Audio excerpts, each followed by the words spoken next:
Alhamdulillah, Allah subhanahu wa ta'ala has given us another opportunity to come so close to the best time of the year, the month of Ramadan.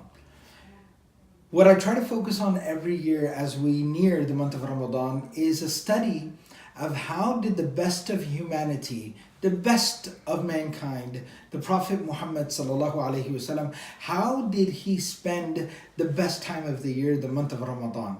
So alhamdulillah, I was able to put together a course, a class where we go through and study the Ramadans of the life of the Prophet sallallahu alaihi wasallam in a class that we call Prophetic Ramadan.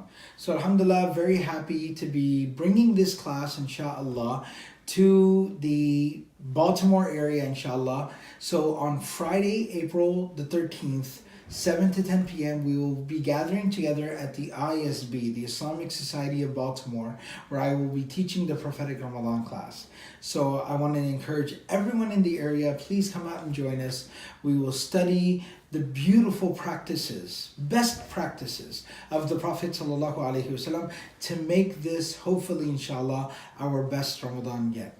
Jazakumullahu khairan. I look forward to seeing everyone there. Wassalamu alaikum wa rahmatullahi wa barakatuh.